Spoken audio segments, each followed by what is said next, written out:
Tere! Mina olen Lili-Marleen ja tänane teema on mõeldud kõigile õpi- ja seiklusimulistele inimestele ja oleme siia kutsunud 3 vahvat vahetusõpilaskogemustega tüdrukut ja võite end tutvustada, et kes te olete, kust te tulete? Tere, mina olen Triin, hetkel õpin Tallinna 21. koolis 11. klassis ja ma käisin siis Assega vahetusaastal 2019. ja 2020. aastal USA-s. Ja, ma olen Laura, ma käin Tallinna 32. keskkoolis ja ma käisin samuti USA-s ja käisin siis 2019. kuni 20. aastal. Tere, minu nimi on Liisa, ma käin praegu Tehnikagümnaasiumis ning käisin ka siis Assega, käisin Prantsusmaal ning ka 2 aastat tagasi. Okei, väga lahe. Aga kust teil tuli see mõte üldse, et minna vahetusaastale? No mina tegelikult algselt üldse ise ei olekski võib-olla selle mõtte peale tulnud. Minu tolleaegne parim sõbranna andis mulle teada, et tema kavatseb Juhuga minna. Ja siis, kuna me olime kõike teinud kogu aeg koos, siis ma tundsin, et ega ma ei saa halvem olla, nii et ma otsustasin ka minna. Tegelikult mulle meenuski, et mu ema oli minule saatnud meili, et on selline programm nagu Flex, millega saab siis kandideerida stipendiumile, et siis põhimõtteliselt nii-öelda tasuta vahetusaastale minna. Ehk siis ma üritasin lihtsalt nende kaudu saada, tegin kogu selle protsessi läbi, kahjuks lõpuks ikkagi valituks ei osutunud, aga siis lihtsalt selle projekti kaudu see soov kasvas juba nii suureks, et siis ma võtsingi nii Juhu kui Assega ühendust ja lõpuks läksin Assega. Ja mul käis ka lapsepõlvesõbranna, käis Itaalias ja siis terve vahetusaasta ma nagu elasin temaga kaasa seda. Kõik need head, halvad, kõik asjad ja siis mul vanemad on alati julgustanud, et minna nagu välismaal õppima ja näha nii palju maailma kui saab. Et siis sealt kohe tuligi see, et mõte, et võt nii, ma lähen kõik. Jah, mul oli ka mul klassiõde rääkis sellest, ma olen, kui ma mingi 8. klassis olin ja ma kunagi ei arvanud, ma teeks midagi sellist ja väga pikka aega ma arvasin, et ma ei tee ka, aga see kuidagi jäi külge mulle ja siis ma panin end kirja ja järgmine hetk ma olin lennujaamas ja lendasin Prantsusmaale, et see kuidagi tuli väga spontaanselt. Aga Laura, ma küsiksin siis, et kirjelda palun neid etappe, kuidas vahetusõpilaseks minna? Ja, see kõik sõltub loomulikult kuhu minna. Et ma oskangi rääkida USA-st, et see on selles mõttes, et dokumente on palju ja ameeriklased neile väga meeldib just niimoodi paberimajandust teha. Ehk siis on hästi palju dokumentide täitmist, viisat on kindlasti vaja, aga ja siis on vaja vanemate luba ja koolilt on vaja soovituskirja, siis on vaja teha endas selline nagu kollaaž või selline piltidega, et tutvustamaks enda hostperele. Enda hostperele tahab ka kiri kirjutada. Iseendast tutvustav ja siis seal on veel nipet-näpad asju, mis eks tulevad nagu tee peal kaasa. Teil on ka eelorientatsioonid ka? Jaa, nendest me ei mäleta palju. Põhimõtteliselt ongi lihtsalt see, et enne vahetusaastat minu teada ikkagi kõikidel vahetusorganisatsioonidel siis nii-öelda on üldiselt siis suvel ka sellised üritused, kus kõik siis järgneval õppeaastal, vahetusaastale minevad õpilased saavad kokku ning lihtsalt ongi, et käivad tavaliselt rääkimas endised vahetusõpilased, jagavad oma kogemusi, siis need, kes juhatavad vahetusõppeprogramme, nemad ka kirjeldavad täpsemalt, mis see nagu protsess on. Põhimõtteliselt ongi, et üritatakse ette valmistada ja saadakse nagu see ühisvaim sisse nii-öelda hype-upitakse kõik ja öeldakse, et davai, me kõik tahame minna ja tuleb elu parim aasta. Ja kuidas te siis veel nagu ette valmistusite siis selleks õppeaastaks? Mul oli juba 1,5 aastat enne lennu väljumist oli nagu terve list olemas, et nii, et võt see tuleb pakkida, see tuleb pakkida.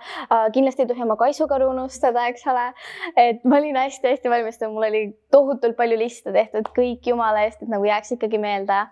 Et ma arvan, ma olin nagu väga hästi valmistunud ennast ette, et ma käisin nagu poes, ostsin kõik nagu ikkagi meened sõpradele, kes iganes võivad tulla mul ja hostperele kingitused ja et pakkimine võttis ka ikkagi 2 päeva aega, et terve voodi oli täis riideid ja siis niimoodi valid, et okei, ma võtan selle.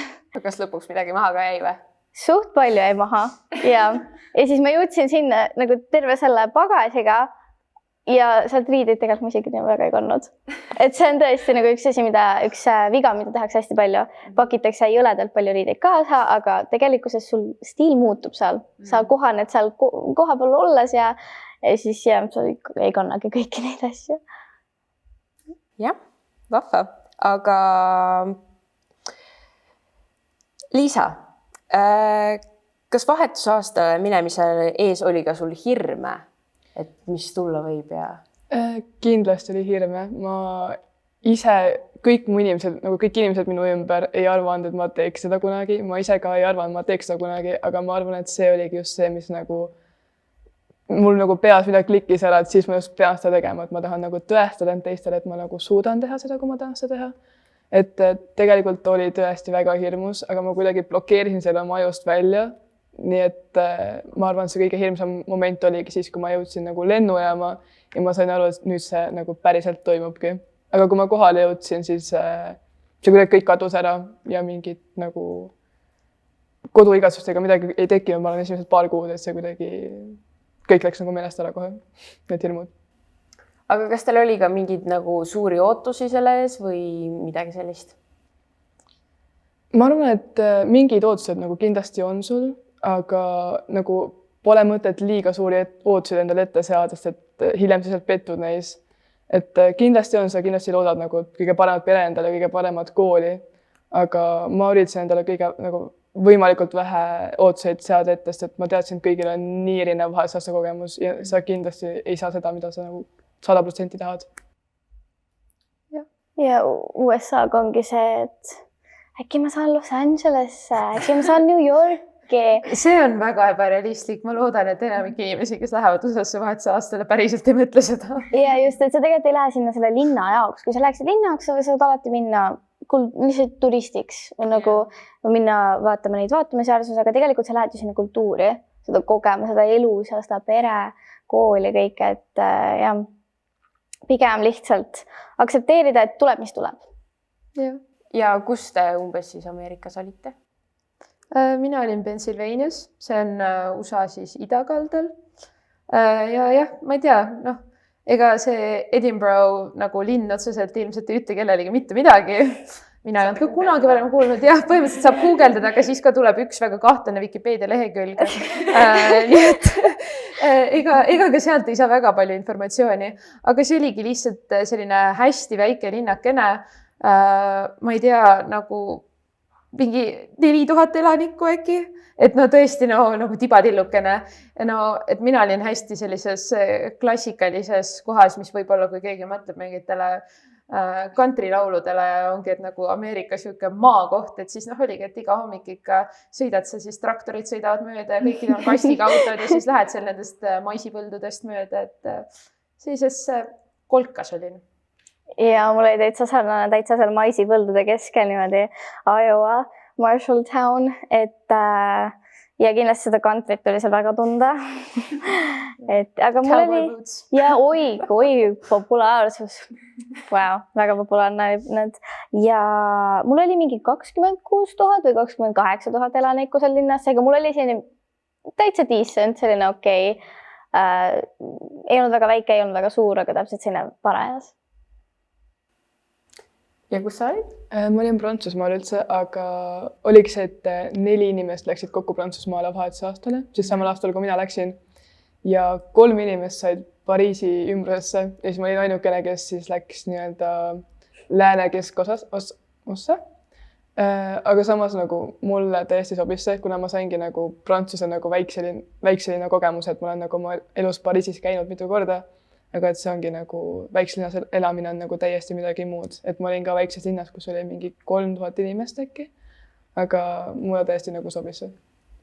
Ja kas te jäite ka siis selle perega, kelle juures te olite suhtlema või pigem mitte? No mina ei jäänud üldse suhtlema, et mul oligi selline kindlasti omamoodi kogemus üleüldiselt terve see vahetusaasta. Et kui siin enne räägitigi ootustest, et kindlasti paljudel suur ootus on see, et oleks ikkagi hästi perfektne perekond, siis jah, ma ei hakka nüüd siin kohe ütlema, et oleks midagi väga kohutavat olnud. Nad olid toredad inimesed, aga lihtsalt mul absoluutselt tegelikult ei olnud sellist siirast klappi oma perega. Nii et jah, ma rääkisin mõnda aega oma vahetusõega, aeg-ajalt nagu chat isime, aga muidu oma vahetus nagu vanematega ma ei ole kordagi peale vahetusaastat suhelnud. ja no sellega on alati see, et saab alati vahetada pere, kui läheb väga hulluks, aga ja minu pere, ma ütleks, et me alustasime väga tugevalt, et kindlasti alguses oli kõik hea ja natukene hakkas halba asju tulema hiljem, aga ma arvan, et ma lõpetasin ikkagi, et ma olen väga tänulik neile ja ma suhtlen nendega siiski kogu aeg, et mul hostisa just enne seda ka kirjutas mulle, oli nagu, et ma vaatan olümpiat ja ma näen seda Eva-Lotta Kiibust siin praegu ja ma olen nii uhke teie üle. Et see on hästi nagu tore, et alati hoiab pöialt, et igalt poolt ja kogu aeg olen nendega suhtluses, kõiksugused jõulud, uusaastad alati videochatime ja pigem ikkagi suhtlen. Aga mul ei olnud nagu host õdesi-vendi, seega ma arvan, et sellepärast ma olengi rohkem nagu oma vanematega seal tihedas suhtluses. Mul oli mega tore vahetuspere, et mul oli 3 hostede ja ma ei suhtle nendega nagu igapäevaselt, aga nii-öelda vahepeal nagu check-up ime, et kuidas meil nagu läinud on. Ja nagu ma käisin neil nüüd eelmine suvi ka külas ja olen nagu väga palju nagu täna näiteks oma hostõele ma sain käia Pariisis, aidata korraldada nii-öelda seal Prantsusmaal laagrit vahetusõpilastele, mis oli väga tore. Ja nüüd mul teine hostele peaks ka külla tulema mingi aeg, ehk siis nagu suhtleme ikka ja nagu tõesti mul perega hästi vedas. Saame väga hästi läbi. Ja käisite ka koroona ajal, et kuidas see mõjutas teie seda vahetusaastat? No eks ta mõjutas nagu lühendavalt, kui see on eesti keele sõna üldse. Et ma ei tea, Liisa, kas sa tulid ka varem koju? Okei, aga igatahes jah, et mina tulin siis, oleksin pidanud olema juuni keskpaigani umbes, siis augusti lõpust juuni keskpaigani, aga koroona tõttu saadeti juba märtsi lõpus koju. Nii et peamiselt niimoodi mõjutaski, et siis veel see oli nii koroona algusaeg, et siis nagu distantsõpet ja selliseid asju väga ei olnud. Aga jah, kuna oligi, et pigem tekkis täielik error ja keegi ei teadnud, mida nüüd ette võtta, et kooli ei saa, aga nagu head lahendust ka ei ole ja kuskile välja minna ei tohi, et siis arvati paremaks lihtsalt koju saata meid. Ja mul oli niimoodi, et ma mäletan, meil oli just koolivaheaeg lõppemas ja siis see kõik tuli välja ja siis oldigi nagu, et mõeldi, et kas lükkame veel nagu koolinädala edasi ja siis tuligi meile, et lükkad edasi, ma olin yes, ekstra koolivaba nädal, eks ole, et ei pea minema kuskile, saab niisama chillata, sõpradega hängida ja siis sealt lihtsalt mäest alla. Oligi niimoodi, et sain sellisel lõbusal esmaspäeval teate, et sul on 3 päeva aega põhimõtteliselt, et terve oma elu seal kokku pakkida. Kõik asjad, kõik sõpradele head aega, kõik ja siis see ongi selline hästi südantlõhestav aeg, et jah, nagu sa just kõige suurem üritus ka, mida tegelikult alati oodatakse USA puhul, et see prom jäi ära, et meil oli mõlemad kleidid ka ostetud. Kõik oli valmis, mul oli date ka olemas, mul oli kõik planeeritud ja lihtsalt. Meil oli koolis muusikal tulemas. Oh ja seda ka. Ma mängisin ka ühes muusikalis, mis pidi tulema ja see jäi ära. Nii et ja, see oli selline hästi selline kiirustav ja järsk ja selline ehmatav. Just, et see oli, kuna see oli nii uus asi, siis see tuligi hästi-hästi ootamatult. Et meil oli põhimõtteliselt täpselt samamoodi, et veel umbes, oletame siis, et oli pühapäev ja meil oli ka koolivaheaeg olnud ja pühapäeval veel ma sain teada, et Jufu õpilasi hakati koju saatma, aga just tuli Assest kinnitav meil, et meie ei hakka kedagi koju saatma, et nagu kannatame natuke aega ära ja siis läheb üle see viirus ja meie oleme nüüd nagu edasi kõik oma riikides. Ja siis ma olingi just, et nagu arvestanud, et okei, meil on üks pikendav nädal, oleme kodus veel, aga siis tagasi kooli. Ja siis järgmisel päeval on lihtsalt mingi, okei, sul on ülehomme lend. Paneme asjad kokku, hakka minema, hakka astuma. Et jah. Mul oli niimoodi, et ma mäletan väga täpselt seda päeva, kus me vaatasime uudiseid õhtul nagu hostperega ja siis ütleski president, et põhimõtteliselt homsest on koolid kinni, mingi nädal aega, 2 nädalat maksimum. Oliks, et käisin ühe päeva vist käisin veel koolis ära ja siis ütlesingi sõpradele nagu, et okei, näeme siis 2 nädala pärast ja kuidagi oli siuke nagu rõõmus veel nagu vaheaeg oleks, nagu topeltvaheaeg. Lõpuks ma olin siis 2 kuud järjest äkki kodus niimoodi, et majast ei tohtinud nagu välja minna, oma koduhoovis tohtis olla. kui sa tahtsid välja jalutama minna, sul pidi olema nagu täidetud paber kaasas, sa tahtsid olla mingi kilomeetri raadiusest enda majast. Nii et ma väga kusagil ei käinud selle 2 kuu jooksul. Mingi lõpuks oligi siis see, et ma olen kuskil mai keskosas, mis on siis 6 aega enne millal mul end pidi olema, ma otsustasin, et ma lähen varem koju, sest mul polnud lihtsalt mõtet seal enam istuda üksinda kodus. Et mul küll nii nagu järsult ei tulnud see otsus, aga ikkagi 2 viimast kuud kuidagi läksid väga allamäge. Ja ei, meil oli märtsis kohe koju saatmine. Nende 2 päevaga minu suurim mure oligi see, ma kohe kirjutasin kõige sõbrana, nii, kas sa oled kodus, ega sa kuskil mingi ei ole, vaata, et ma tahan hüvasti jätta, et davai, ma nüüd lähen ära 2 päeva pärast. Ja siis õnneks ma sain enamus oma sõbrannad ikkagi nagu läbi käia ja ruttu nagu head aega öelda, et selles mõttes läks hästi. Jaa, issand, see võttis kohe jahmatas ära mu, aga rääkisite ka siin vabast ajast ja prommist ja kõikidest muudest asjadest, et mis te siis vaba ajaga, oli teil üldse vaba aega või oli teil kõik kuidagi sisustatud või kuidas? Okei, vaatate mulle otsa. No selles mõttes, et minu jaoks kindlasti see oli üks asi, mis siis nendele imelistele ootustele, mida me siin kõigile õpetame, et ei tohi endale seada, on ju, et mis tugevalt vastuollu läks sellega, et mul oli väga-väga palju vaba aega. Ma olin arvestanud või eeldanud enne vahetusaastat, et see on selline koht, et ega nagu väga vahet ei ole, et milline mul see vahetuspere on, sest niikuinii mul on kogu aeg nii palju tegemist ja ma muudkui torman ringi ja mul on tohutult palju sõpru ja ma lihtsalt kogu aeg, koju ilmselt väga ei jõuagi, on ju. Mingi kool on ka seal, aga ega need tulemused seal eriti ei loe, on ju, nii et lihtsalt kogu aeg käid jalad tööd täise tegemist. Ja siis reaalsus oli nagu natuke vastupidine. Et esiteks, kuna koolis oli nii tohutult lihtne ja meile väga kodutöid ei antud, siis juba sellest automaatselt tegi päeva ja nädalavahetustesse väga-väga palju vaba aega. Ja peale koole ka oli see, et ma nagu ei läinud mitte ühtegi mingisugusesse nagu nii-öelda huviringi, sest vähemalt minu koolis oli väga tugevalt selline ma ei tea, siis tõekspidamine, et nendes huviringides peaksid käima ainult need, kes on nagu suhteliselt professionaalsel tasemel nendes asjades. Et oligi, et ma uurisin näiteks mingi ujumise kohta ja siis ma tahtsin cheerleaderiks minna, sest tegelikult ma olen tantsija ja ma oleksin sinna isegi saanud, aga ma seal mingi umbes magasin maha selle, millal olid katsed, on ju. Nii et sinna ma ka ikkagi lõpuks ei saanud, kuna need olid salajased katsed. Salastatud, classified. Jah, et ma käisingi aeg-ajalt mingisugustes nagu suvalistes klubides ja ma tegin kooli ajalehte, aga et ikkagi see nagu ei sisustanud väga tihedalt aega. Nii et jah, juba sealt kohast jälle siis jäi vaba aega üle. Ja et siis ongi, et peale tunde ei olnud mitte midagi teha. Enamik õpilasi USA-s sisustab oma aega sellega, et nad lähevad 16-aastaselt tööle. Nii et siis ongi, nad teevad seda, aga vahetusõpilasel isegi ei ole lubatud tööle minna. Nii et kui ma oleksin ka tahtnud seda teha, siis ma ei oleks saanud seda teha.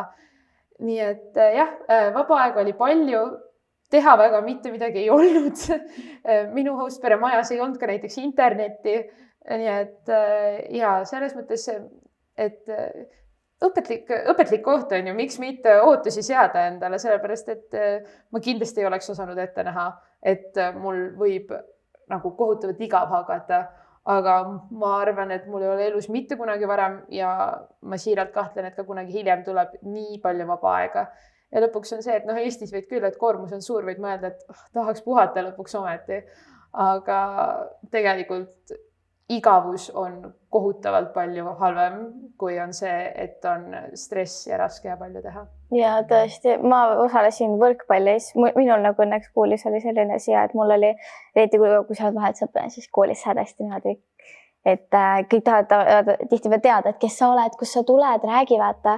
Ja siis ja ma tegelesin võrkpalliga, sealt ma alustasin ka, sealt ma sain selle tuhina peale, nüüd ma Eestis nagu käin ka trennis võrkpallis, et mulle väga meeldib ja ma tegin seal cheerleadimist ka, et cheerleadimisega oligi seal niimoodi, et olid ikka katsed, aga kuna ma olin vahetusõpilane, siis ikkagi me anname sulle ka võimaluse vaata ikkagi, et sa saaksid kogeda seda kõike ja see on tõesti see uskumatu ja nii tore, nii nagu huvitav kogemus.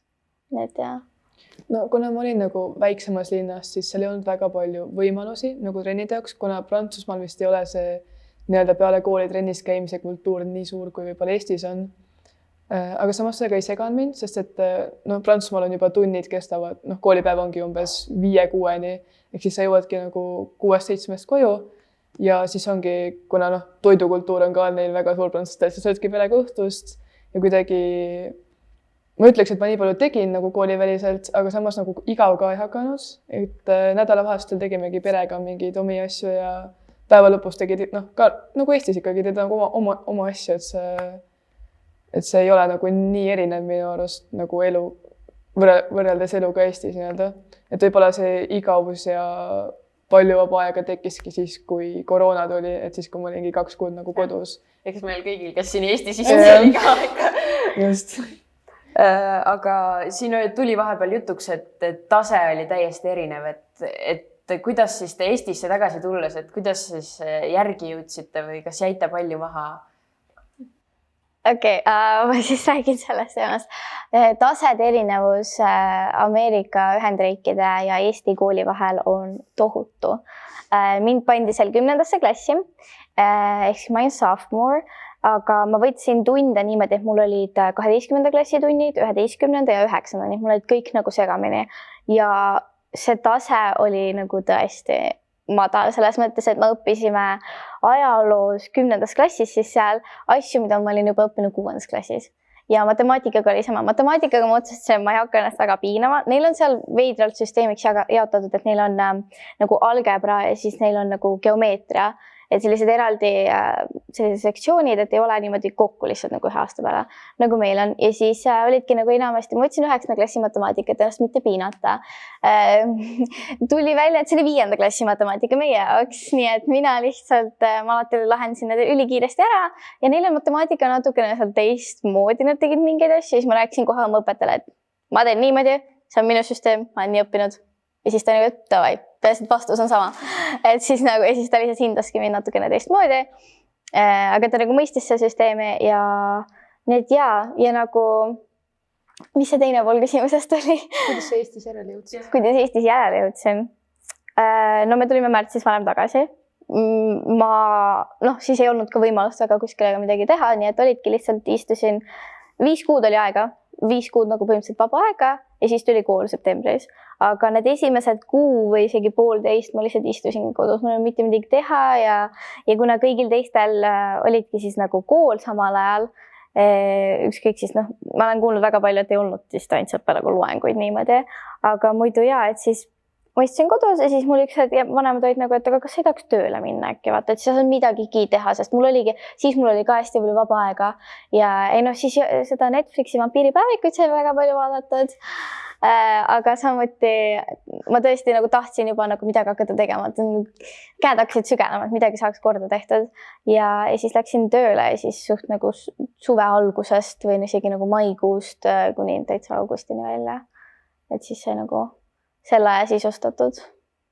Ma arvan, et võib-olla kooli haridustase ei ole Eesti ja Prantsusmaa nii-öelda haridustase ei ole nii palju erinev kui Ameerikaga võib-olla on, aga kindlasti reaalained olid palju lihtsamad Prantsusmaal, et nendega oli kuidagi lihtsam hakkama saada, aga samas ajalugu, geograafia, need kõik ained, mulle need isegi seal meeldisid rohkem, kuna õpetajad nagu suhtlesid õpilastega palju vabamalt, et see oli nagu hästi tore näha.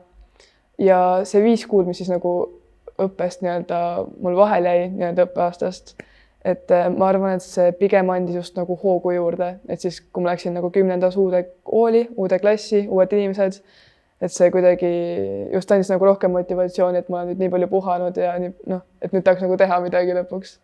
Et see pigem, ma arvan, taitas kaasa pigem. Ja see on väga hea point. Minu meelest see on nagu kindlasti üks väga suur asi, mis käibki üleüldiselt ka vahetusaastaga kaasas. Et see nagu, ma ei tea, nii-öelda toidab siis ja annab seda jõudu, et nagu Eesti eluga edasi minna pigem kindlasti. See ei ole reegel, aga ma arvan, et enamik endisi vahetusõpilasi nõustuks sellega, et see nagu annab tohutult motivatsiooni, et pigem just siis nagu tagasi tulles pingutada ja siis sa näed jälle mingit mõtet sellel kõigel. Kui sa kogu aeg lähed selle sama hallivooluga kaasa, siis nagu kaob ära ja mitte ükski nagu õppeaasta ei eristu väga teisest, on ju. Aga siis, kui sa vahepeal teed midagi täiesti teist ja tuled tagasi, et siis kindlasti sul on pikk paus on selle vahel, mida sa õpid Eestis, aga see järelejõudmine kindlasti ei ole mingisugune ületamatu takistus. ma arvan, et see ongi, et sa pigem õpid vahetusaastal lihtsalt nagu nii palju enda kohta ja nii palju nagu teiste inimeste kohta, et sul ongi näiteks mul oli nii palju lihtsam näiteks uues koolis nagu oligi inimestega nagu suhtlema minna, et ise see initsiatiivi nagu üles võtta ja lihtsalt minna nagu rääkima, et võib-olla varem ma ei oleks teinud seda. aga mis keeles sa rääkisid seal, kas prantsuse või inglise keeles? Prantsuse keeles. Prantslased ei räägi üldjuhul väga hästi inglise keelt, et nende inglise keele tunnid olid ka, ma arvan siis, kui ma õppisin 2.–3. aastat inglise keelt, et umbes midagi taolist, et aga samas oli nagu mulle väga hästi sobis see, et mul tegelikult hostajad rääkisid inglise keelt, kuna nad kõik olid käinud ka vahetusaastal. Aga kuna mu hostvanemad ei lubanud rääkida mul inglise keeles midagi, siis tegelikult aitas mul nagu keele arengule väga palju kaasa.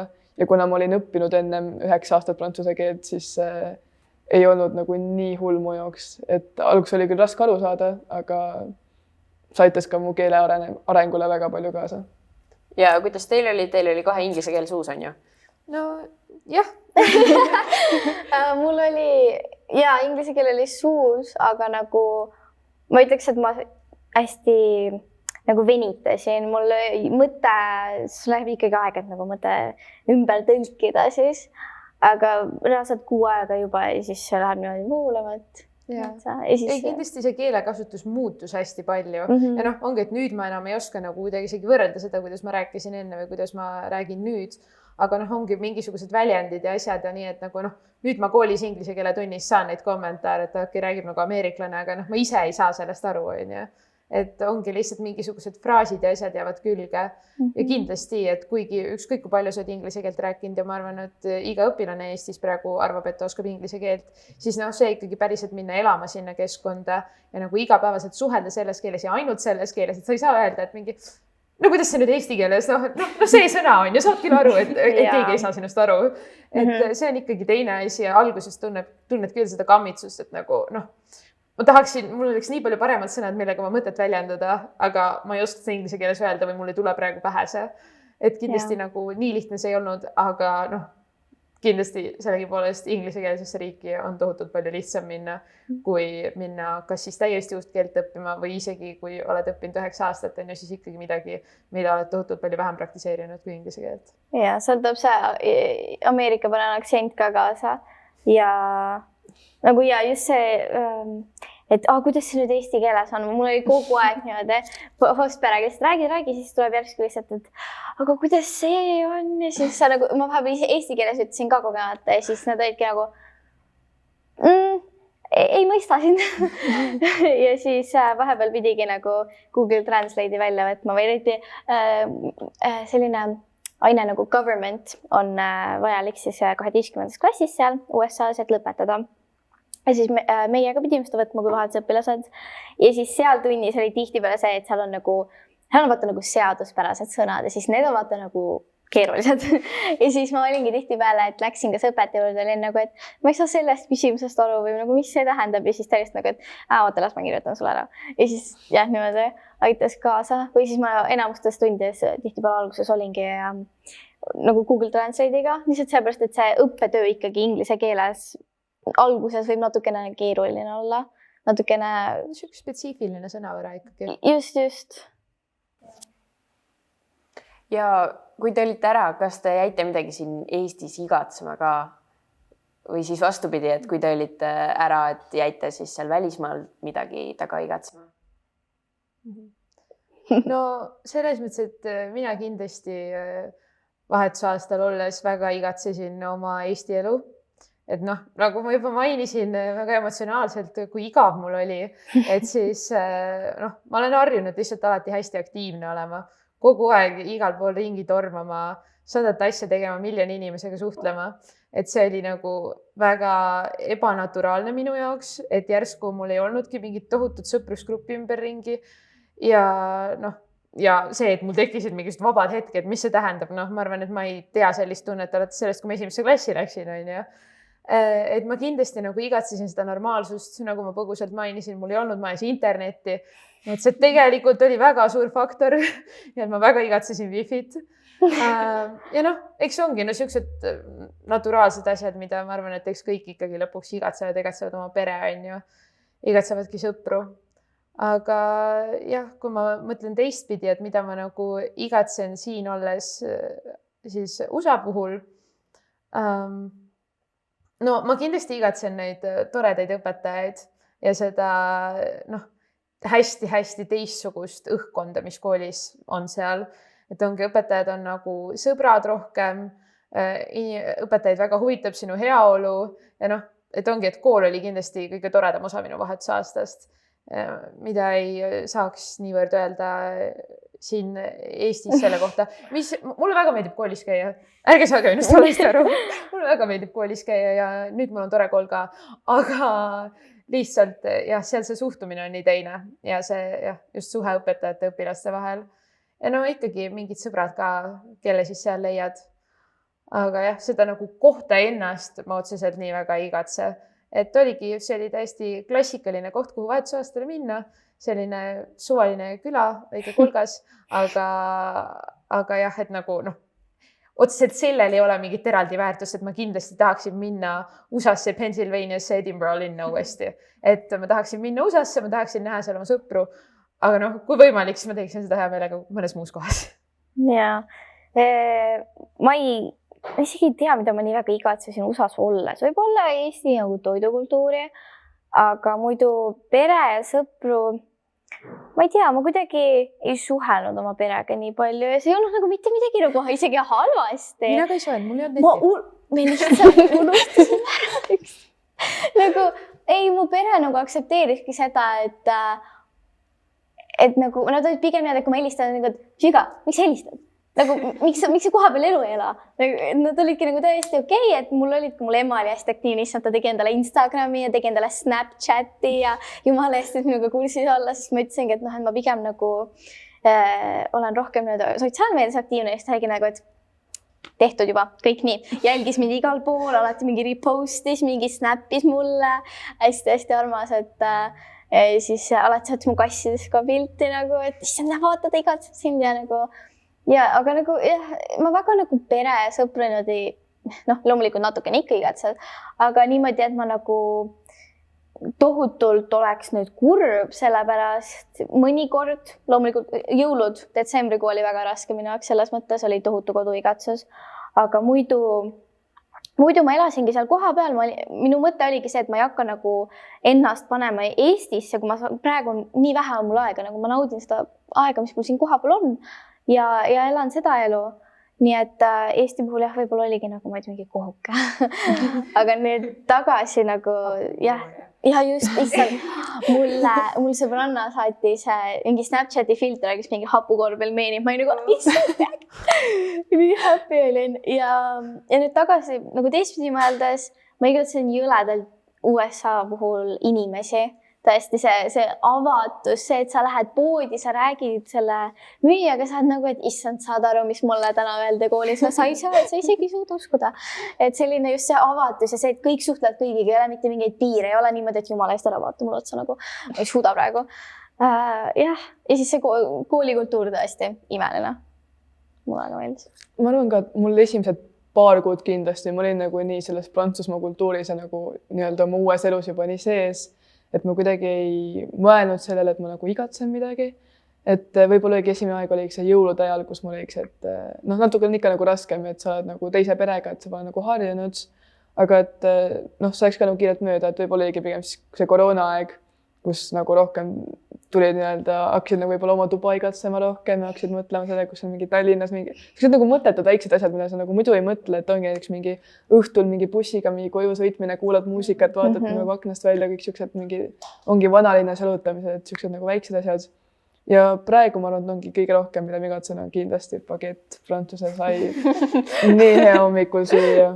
Eestis ei ole ikka sama. No see ei ole sama asi ja nagu üldse kogu see nagu Prantsusmaa toidukultuur on nagu nii imeline lihtsalt, et seda on nagu võimatu mitte igatseda. Ja no kindlasti ka mu hostpere, kuna sain nagu väga lähedaseks nendega, et hästi toredad inimesed. ja see Eesti puhul veel, mida ma tean, et ma olen isegi nagu mõne vahetusõpilasega rääkinud ja nad nõustuvad, on see, et Eesti õhk, see loodus, see lihtsalt, see on tõesti teistsugune, sest et kui sa oledki ümbritsetud niimoodi, ma ütleks isegi, et USA on kuidagi teistsugune filter peal, et see lihtsalt hästi, me mõtleme endal ka siin, et jõle palju autosid, eks ole, aga no seal on nagu jõledalt palju rohkem ja see ongi. seal ei olnud raba. See loodus, see värske õhk, mis meil siin Eestis on, see on tõesti asi, mida ma olen nüüd eriti hakanud hästi-hästi väärtustama, palju rohkem kui varem. Et see on nii oluline tegelikult. Aga aitäh teile tulemast, et väga tore oli teiega jutustada siin ja loodan, et see siis tõi teile rohkem selgust vahetusõpilaseks olemises. Ja jälgige meid kindlasti ka sotsiaalmeedias igal pool TikTokis, Instagramis Noor Tegija. Aitäh teile! Aitäh kutsumast!